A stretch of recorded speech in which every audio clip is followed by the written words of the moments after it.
Hello, my name is Bartosz Paszcza. It's my pleasure to moderate this panel. This is the 6th European Agriculture Forum here in Rzeszów. It's a pleasure to be here yet again. Let's begin with a debate on innovation and research. I believe it is a very important subject, not only now, but also basically always. And my excellent guests will tell us about that. We've got Maciej Zacharczuk from Poznań, an advisory center. He coordinates on the project that we'll hear more about. He heads the IT department. Natalia Brzezina on the EU framework program for research and innovation in DG Agri. Natalia has been participating in drafting a special EU strategy for research and innovation. Dariusz from Syngenta Polska, he is the managing director. They offer seeds, but also modern solutions in the areas of digitization and farming. They support farmers when it comes to managing their farms and their crops. Tomasz, Czech, from the University of Agriculture in Krakow, top 500 innovators. He is a graduate of that program. There, he could study at Stanford Business School. So basically, we've got a number of worlds connecting here. Bartosz Paszcza, that is me. I work for a leading Polish space industry company, and in this space industry you can see photos from satellites and how you can use them in the agricultural sector. Here I can speak to people who use those photos and use solutions that help them to analyze data. But data analysis is just but one thing that will be discussed here. I don't want to take too much of your time. Just a short intro. So, when I was driving here, I realized the following. This is the only group of people, those here, who understand how innovative an industry farming is. In Rzeszów, in Warsaw, in Koniecpol, you could ask random people about the most innovative economy sectors, and hardly anyone would name farming in that context. Here, as you sit here, all of you, you know that farming is the area of high technology and will remain such for years to come. So, crop protection, seeds, machines, using space technology, all of that has been developing very dynamically. I'll be a bit subversive in my question. We know what the situation is in farming. So maybe instead of discussing innovation, we should be focusing on the most daily things that have been causing social tension. Maybe it's not a good idea to talk about innovation. Maybe we should change the subject of this panel. Or maybe, after all, it's a very good crisis that shouldn't be allowed to be wasted. Yes, innovation in this industry should be discussed for two reasons. One, it is something that farmers need, this innovation, so they have been producing food for us, and they have been facing challenges, social challenges, environmental challenges, economic challenges. So knowledge, research, innovations, all of those things have been very important for them. R&D requires time.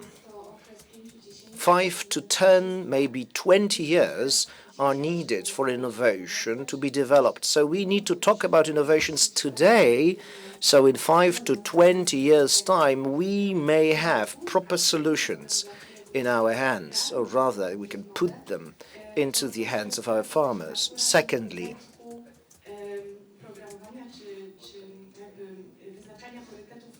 we have been setting priorities for Horizon program. Now the budget there, but the budget for R&D in the farming sector is very high indeed. Now we've been planning for the years 2025, 2027. This is a perfect moment to talk about the challenges facing farmers, when to invest so that farmers have access to the latest information, to the latest innovations. Let me add something here.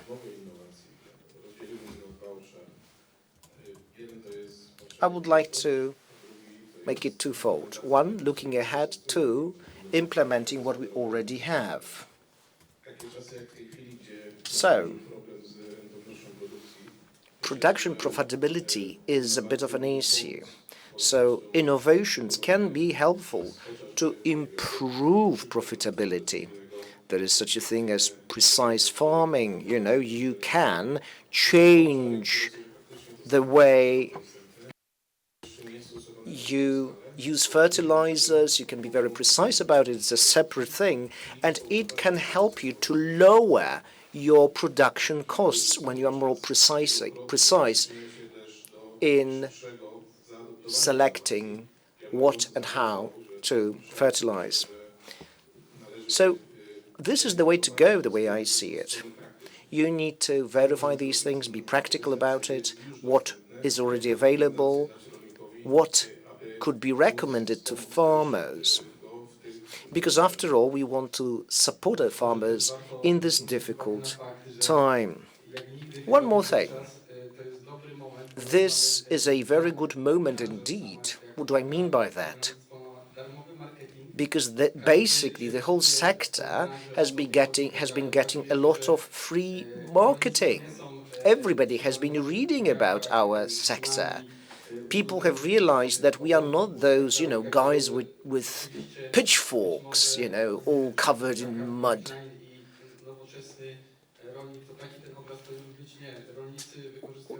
Basically, farmers have been applying advanced technologies, just as we've heard a moment ago. And one more thing. Yes, we can develop new technologies, innovative solutions. We can talk about education. However, in the rural regions, you have this major problem. You have people that represent various farming schools here, remember. So we, as an industry, have a major task. We need to attract new people to this industry, often from the outside.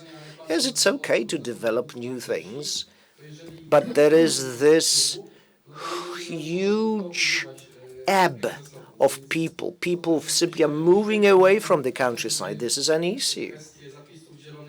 And remember about this new Green Deal, this European Green Deal,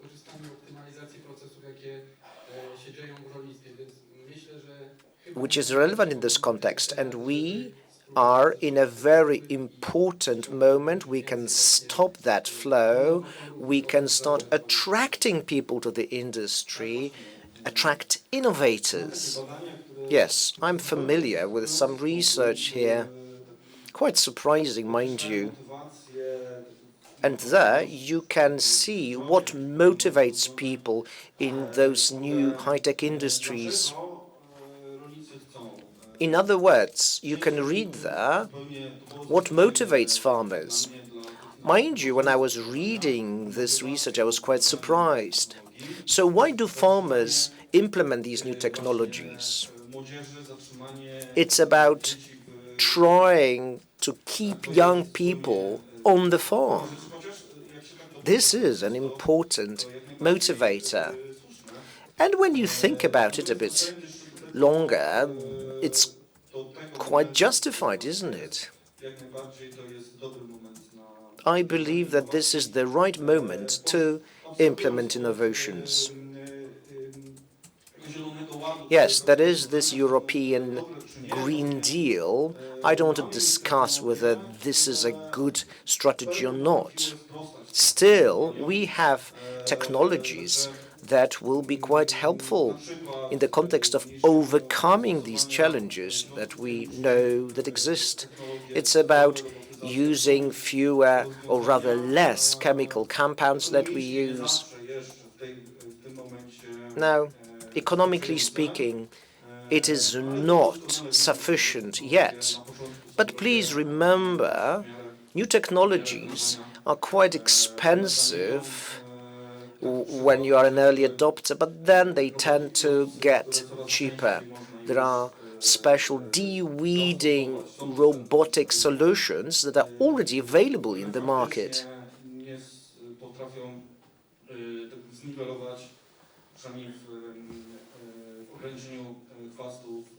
So they can help you in de-weeding, and as a result, you can bring down the level of fertilizer and other chemical compounds that you use, basically almost to zero. So this is something that can be quite helpful in these solutions that we've been seeing. Well, to be honest, you haven't surprised me, but I believe that this discussion should continue, so the discussion will go on. I'm glad to be able to say that. So, innovations. You have picked on a few more detailed subjects because innovation is a very broad church. It's an umbrella term, isn't it? And people tend to generalize here. So I've got a suggestion, maybe some details. Let's do that. So perhaps you could offer us some examples, some case stories of some specific implementations, some projects that you know from your experience. So as you said, perhaps they could be a cost in a short-term cost, but in the longer run, they could bring some cost efficiencies. So could you share some cases like that with us? Tomasz, let me start with you. Well, I have the pleasure to develop this technology. We have this green solution company. It is based on the concept of a rover, and it's a company set up in Krakow. We are now trying to raise capital to come up with the second edition, second version of the solution. The company has been operating for 2 years now.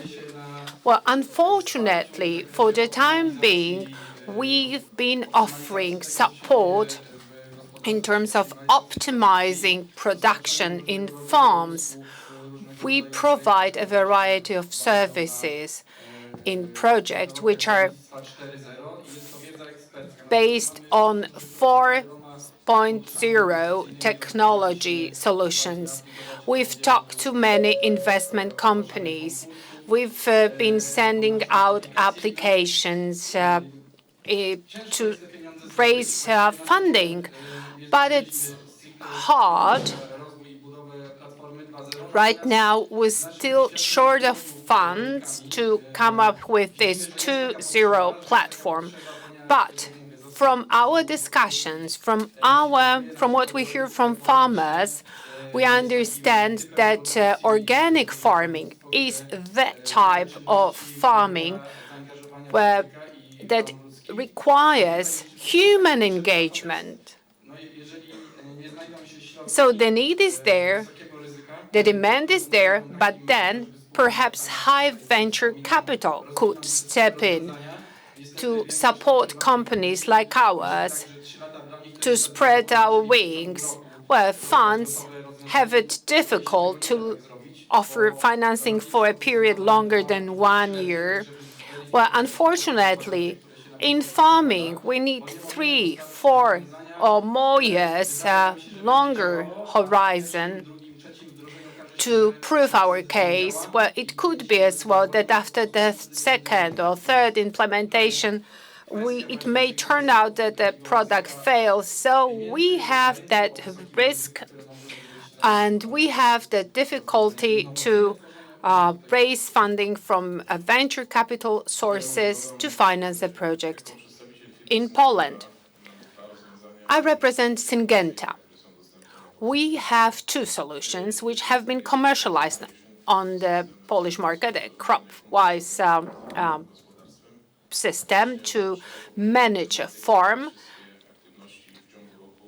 So that is a concept that offers round-the-year management, including monitoring of the agrophagy, pressure, etc.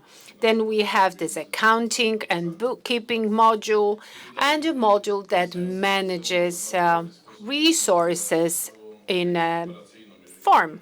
So with that facilitates efficiencies in a farm, and certain flows can be tracked on an ongoing basis and monitored in terms of profitability. So this is one project. Then another project is in TerraScan. It's a soil diagnostic system. A scan scans the soil, and with that technology, we can generate more than dozen layers where we map content of soil. That could be the content of organic matter and carbon and other minerals. That is for diagnosing soil in order to have a very targeted fertilization plan. So these are the solutions that we have launched on the market. They're available off the shelf whenever you need. So perhaps I can, I'm addressing all panelists right now, perhaps you have some feedback from some farmers that have been using Syngenta's solutions. In terms of reducing the cost of fertilizing, for TerraScan, the second project, we have some information, some feedback from Poland.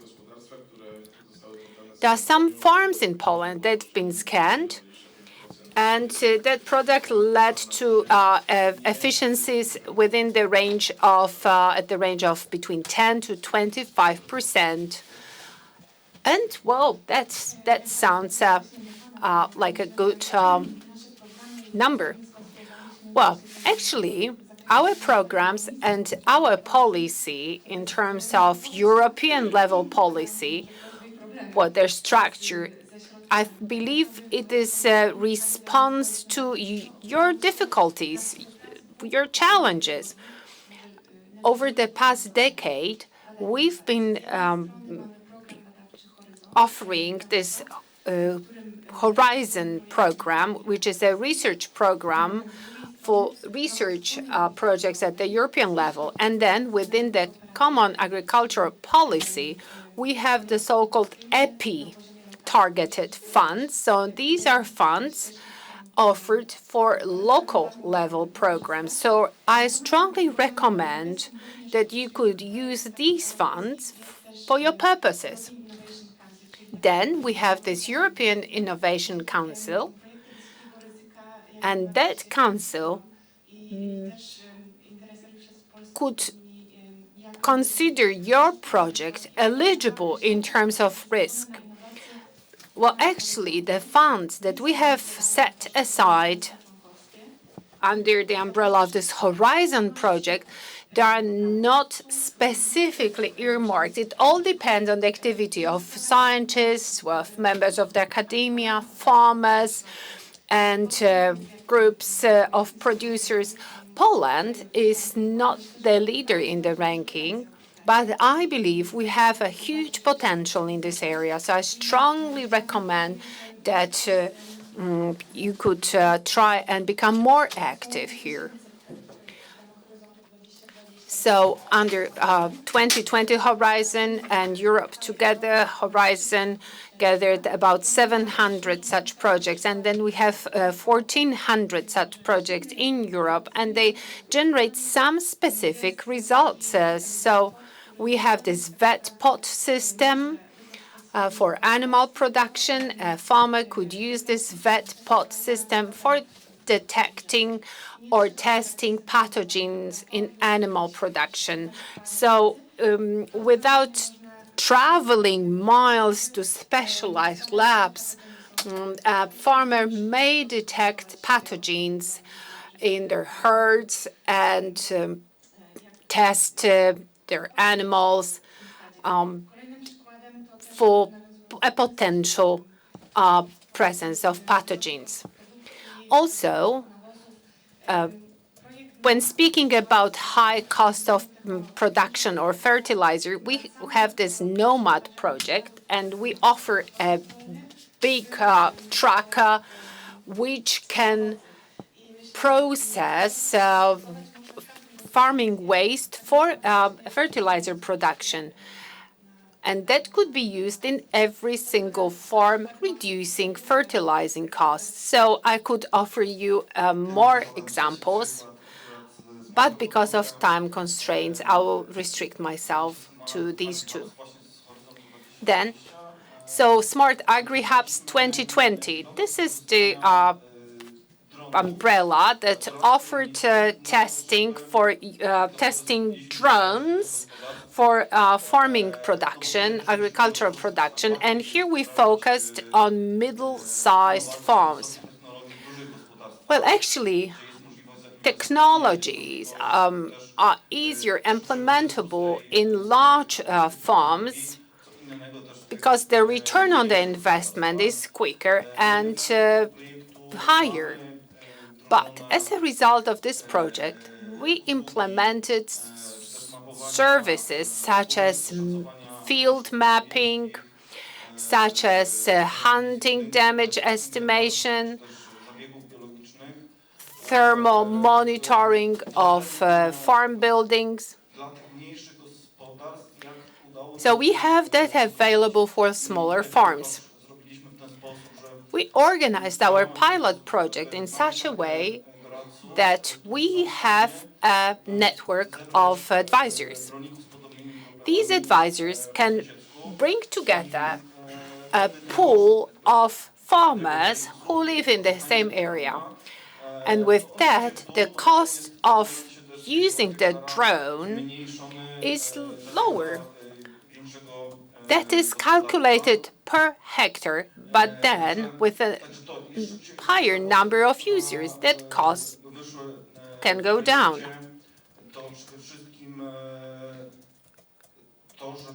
So what were the outcomes of the project? We realized that farmers generally have the necessary equipment, but they do not have the necessary training and skills.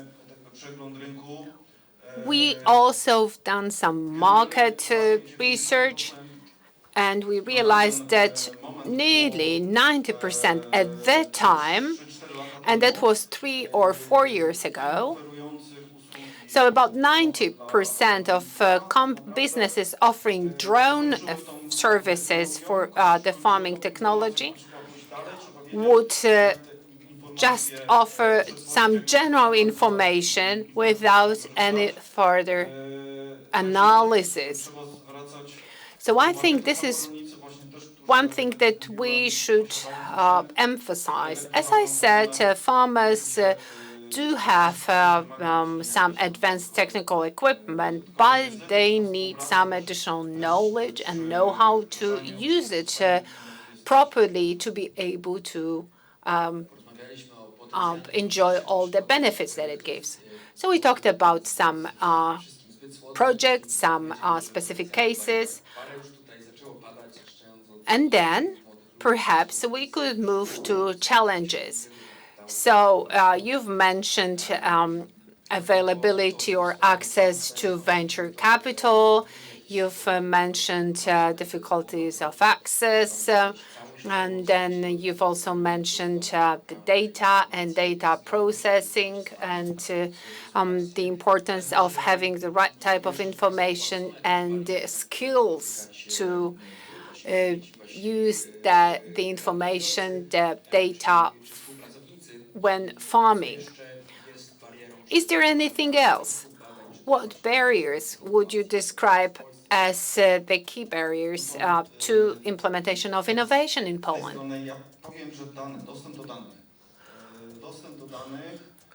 In my opinion, The first thing is to have the right access to the data. We have a lot of data in Poland, but unfortunately, we do not have this shared platform. We need to reach the data exchange standards. We have data from research institutes. We have private data from farmers. We experience data which is incompatible. There's many cases when a system or a software cannot be used by farmers because the data cannot be easily transferred between systems. So, farmers often abandon new projects because they don't feel like doing that. So, in terms of innovation, in terms of introducing, in terms of innovation in general, technologies usually come before the necessary legislation. So we work with various institutes. So what's the barrier that we see? All fine and very well, but the law may prevent us from taxing things in sandboxes. And you need to develop these sandboxes, as we call them, because we need them to test certain technologies that cannot be applied, but we need to test them to see how to use it in the future, especially in the context of legislation. Drones are a very good example. So you cannot use them, and there are also issues with autonomous drones. Flying drones are just one example, but some of them are mobile. So how can they actually navigate such obstacles as public roads?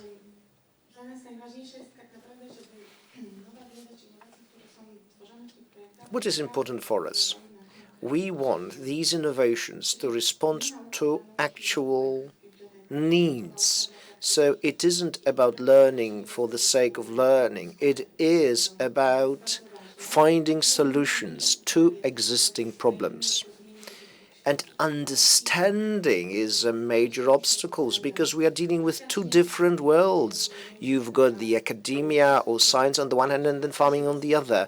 And the time horizons for them are different. Farmers want solutions now, and scientists need some time to develop innovations. In our programs, EU programs, in the last decade, we have been relying on this interactive model of innovation. We don't want scientists to work separately so that they would be putting innovations on the shelf. No. The farmers are at the very center of things, at the very center of such a project. And a farmer, as a end user, plays a key role. And he plays this role from the very beginning to the very end of such a project. So I'm now addressing the farmers and agricultural advisors. Do participate in those projects. The money is not earmarked only for the world of science. It's also about application, because the scientists, researchers, and practitioners need to work hand in hand. Only then can we respond to the actual needs of the industry. I will speak about my own area. So, the European Green Deal.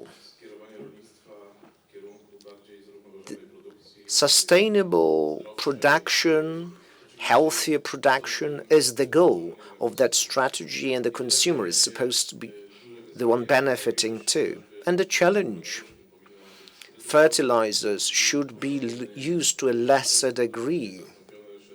or rather plant protection substances. And basically, we want food production to be more biological in nature, less chemical, more biological.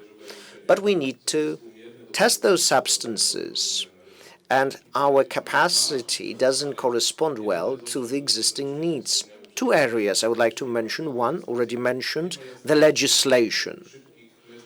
There are no clear methods that would accelerate product registration, and by that I mean products that would be biological in nature, products that would protect crops.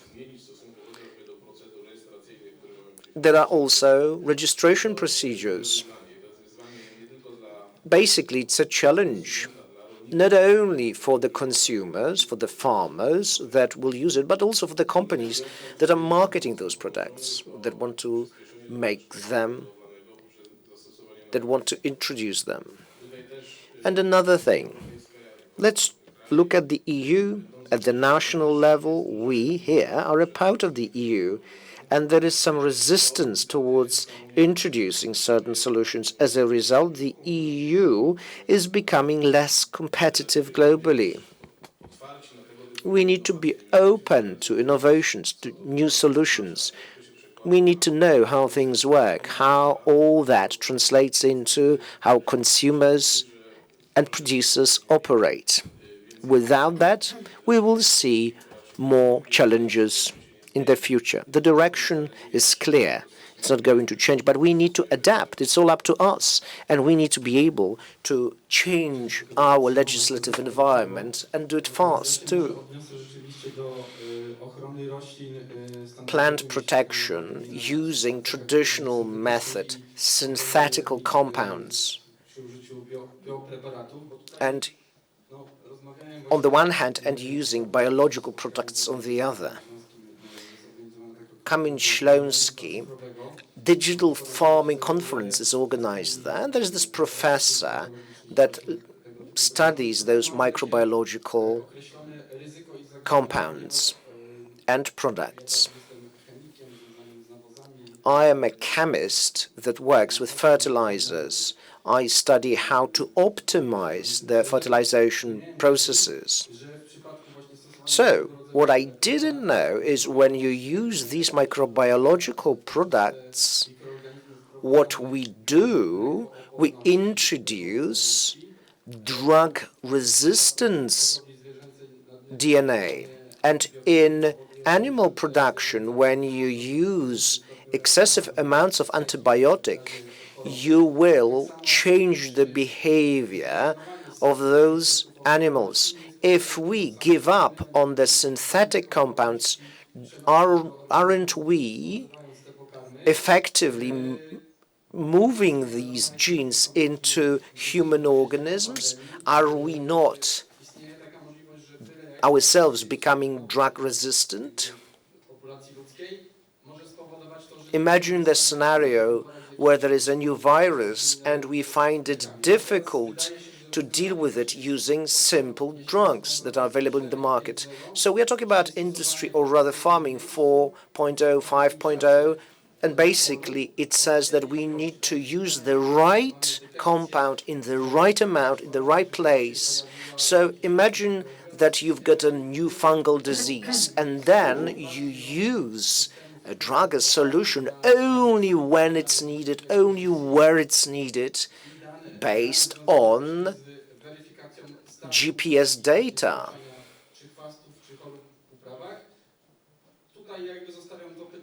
Basically, it's an open question.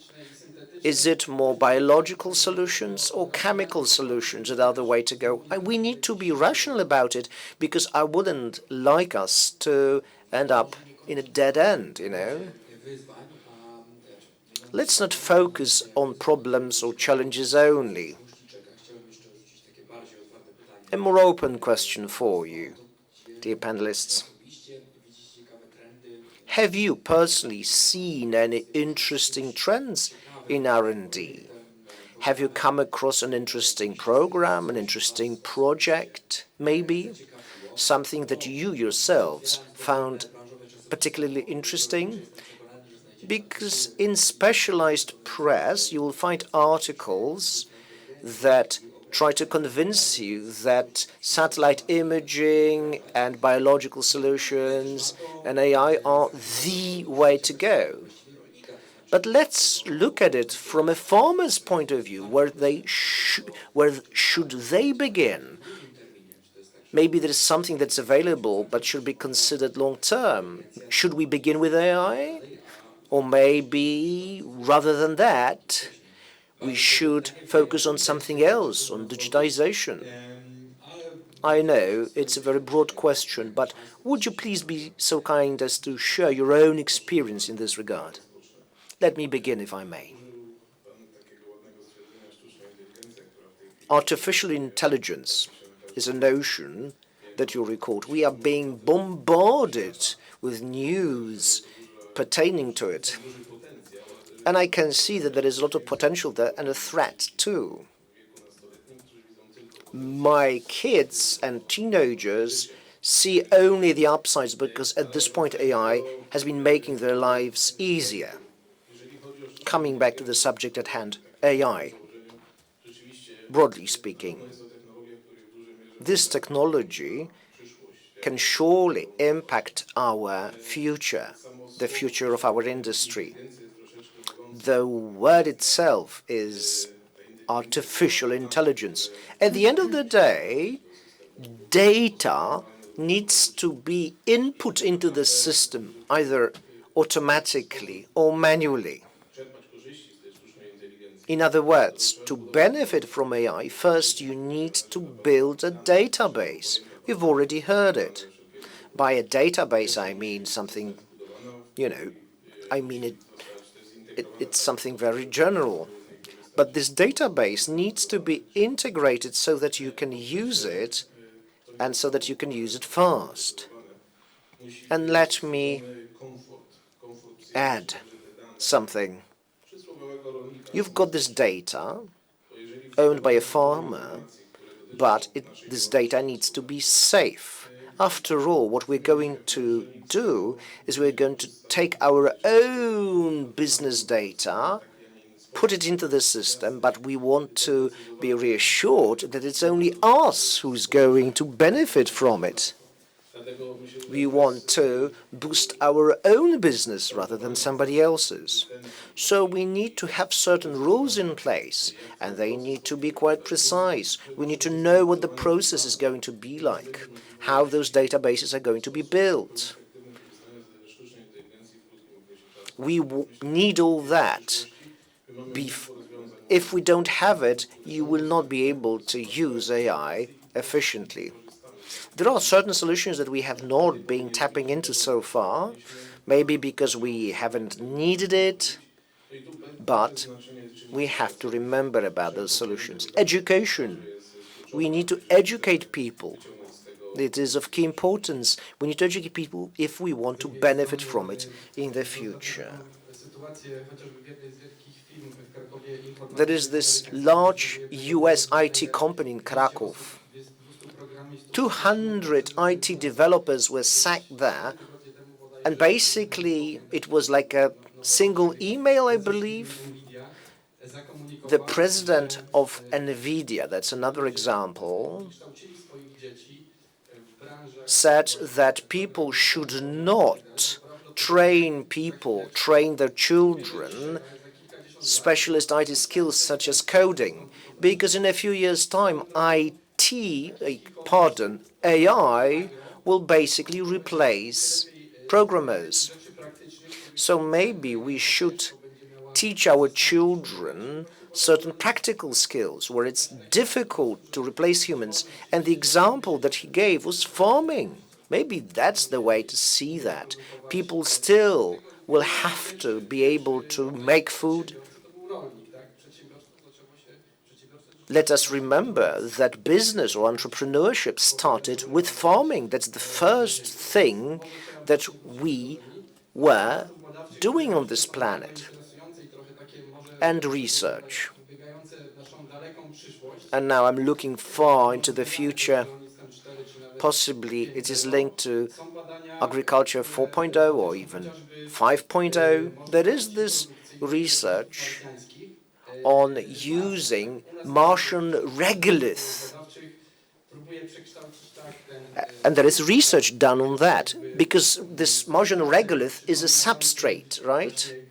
So they are trying to develop a similar substrate here so that it could be used in farming. Maybe one day we will see that day when it is possible. Maybe plant production and later animal production is actually done on Mars. I know that today it seems like an out-of-this-world kind of idea, especially in the context of the New Green Deal. But we need to look ahead. And if we do look ahead, you'll say, why not?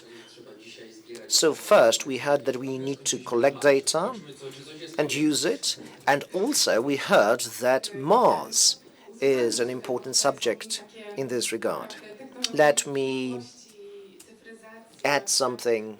We've been talking about high-tech digitization.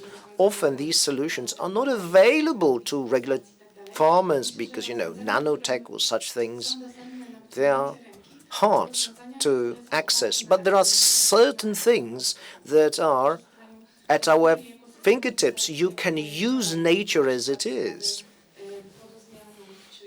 You can shift you can do crop rotation and do other things. We've got this partnership that we've initiated, partnership with member states. We've been supporting the creation of living labs, as we call them, where these new innovative solutions will be developed. Agricultural ecology is the notion that is very relevant in this context, and another trend also quite relevant. Here we've been talking about technology mostly, but for me technology is a very broad concept.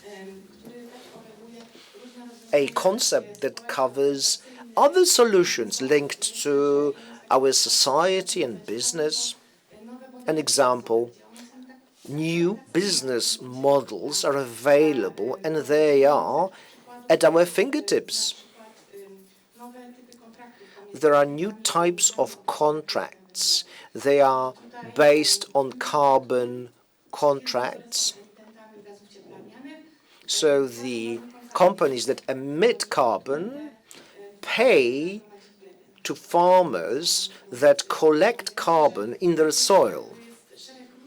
It's another kind of business. And there are many things that farmers can test already today. They can test those solutions and see whether it works for them.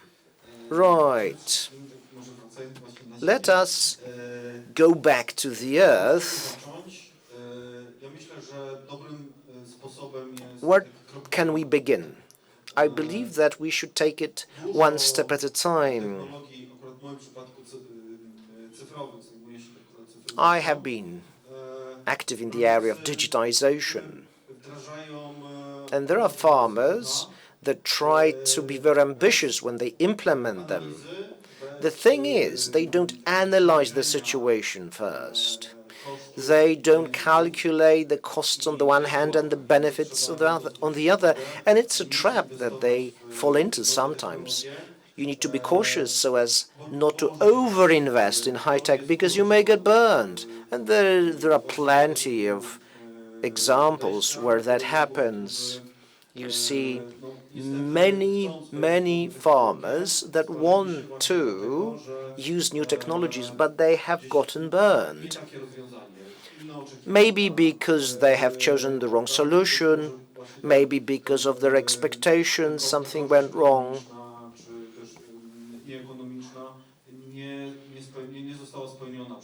As a result, economically, they did not benefit the way they expected to benefit.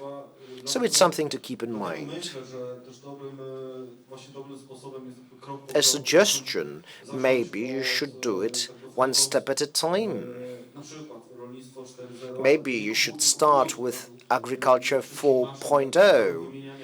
Maybe you should not replace all your machines in a single go. Maybe you should start with spraying machine and then move on to something else. Or maybe you should begin with mapping your fields, because that is going to tell you what you have, what your capacity is. It is then that you will see how you can benefit if you implement new technologies, other technologies. Maciej, when I was introducing you, I've mentioned this special project. Would you like to follow up on that?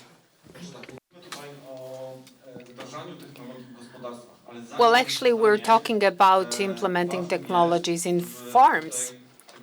But before we start, it is important to think about this prototype. So we have prototypes of innovations and technologies, and they should be tested. Well, that should be field testing. We have this Digital Europe project, which is a large project financed from the Digital Europe. In this project, there is this European network of AI testing being launched. It is about SMEs and startups to be able to try and have the opportunity to test in farms, have that hands-on testing of that AI application. When it's about machine learning, it's about hands-on AI use. Now the question is about the business model that should be used with that. Then we have the question of the end users and about the applicability of these solutions.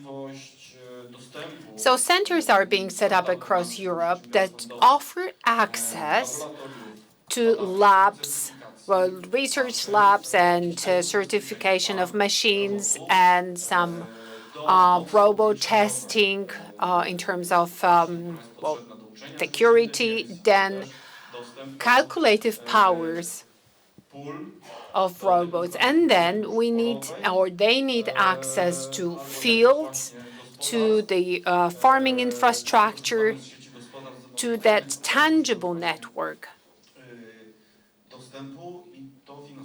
So we need to have access to these areas, and that is financed by the European Commission. And the European Commission financing is matched by local funds 50-50. So I strongly encourage you to analyze this topic. So actually, we're up in space right now. We're talking about financing. We're talking about implementing the innovation. I think we still have 9 more minutes left in this panel. So perhaps we could have some questions from the floor. So my big request is to focus on the topic of this panel, which is innovation, and then financing and innovation. And please be brief, limit yourself to 2 sentences so that our panelists have this opportunity to answer. Right, we have 2 questions. Good morning. First, let me thank you so much for this great technical discussion. I come from the finance. So I wanted to ask about the competitive edge of this Polish technology when it comes to building innovative solutions. Right, thank you so much for this question. Let us hear the second question. I come from the University of Rzeszów here.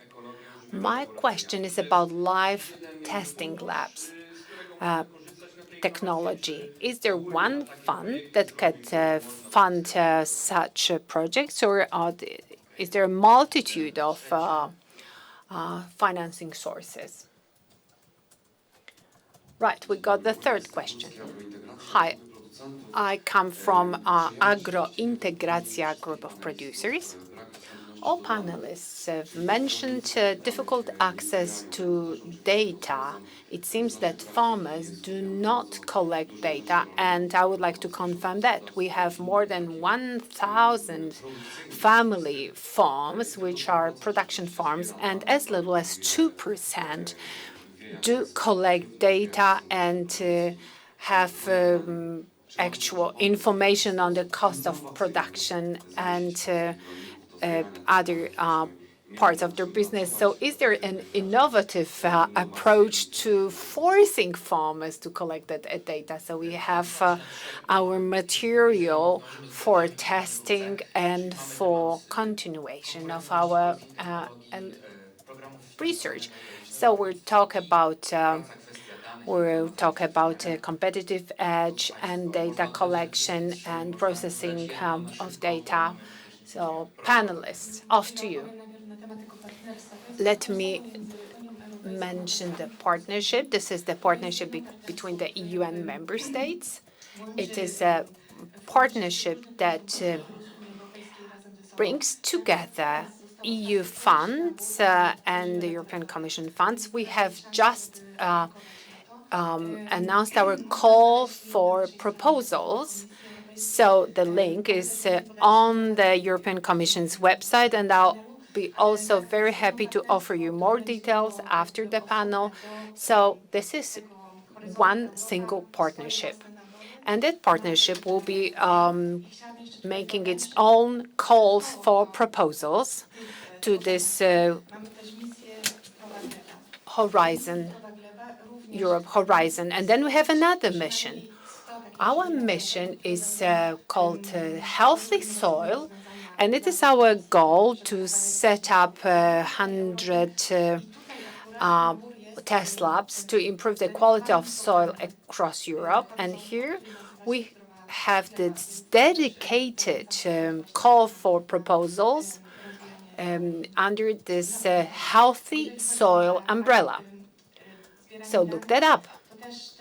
As for the data collection in 2024, we're in the process of setting up a new partnership about Agri data, and also my colleagues from DG Agri have been working on transforming the Agri data into sphere sustainability network. So it's about collecting data related to the social aspects, environmental aspects.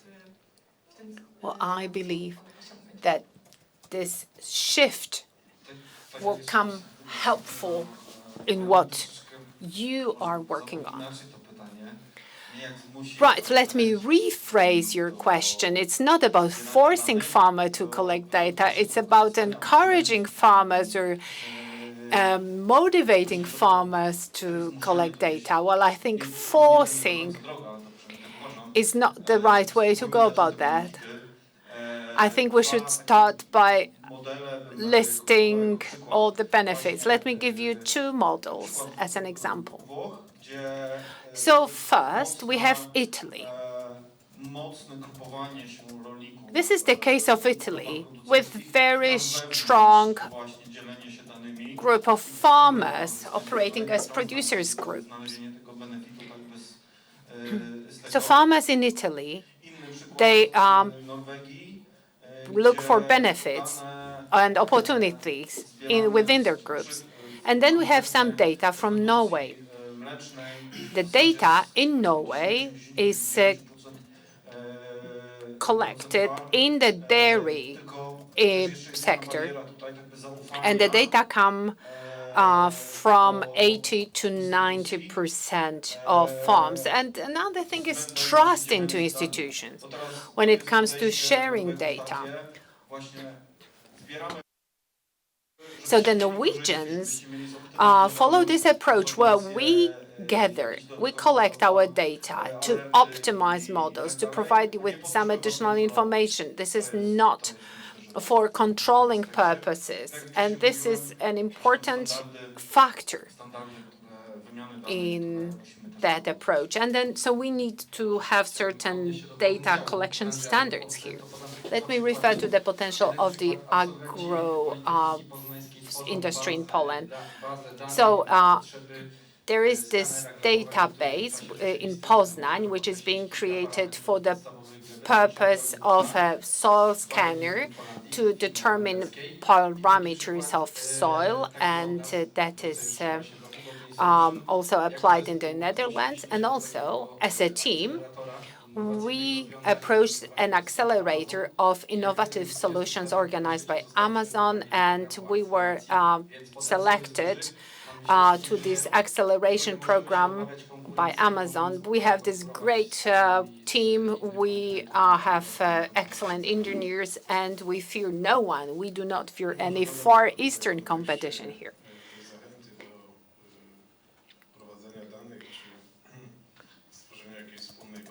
As we are discussing incentives to have this data collection programs, etc. So as far as I remember, we had direct subsidizing programs, and farmers had to report some data, some facts. And actually, we managed to collect data from farmers, and it worked 100%. So I don't think we need to force anyone to use such solutions. I think our time is up. So if I were to wrap up this debate, I would need another hour or so. But let me close by quoting a reformer of the digital sector who said that a good crisis should not go wasted. So it's good to hear that there is this great partnership, great cooperation between members of the academia and the practitioners in the field. So let us hope that in case of farming, the current difficult political situation creates a great opportunity to debate innovation and potential ways out. So we could hear that there are ways to improve profitability, to enhance efficiency and reduce costs. So there's ways and means to overcome certain barriers. Well, but it's up to farmers. Farmers must do the testing. Farmers must check all the pads and work their pads. And innovators should work arm in arm, hand in hand with farmers to come up with innovative solutions to our benefit, to our common benefit, and first and foremost to the benefit of the farmers who have been generating all the innovation. I would like to thank all the panelists. I would like to thank you very much for your contributions. And I would like to thank you, ladies and gentlemen, from the audience for being with us and for participating in this panel. Thank you so much.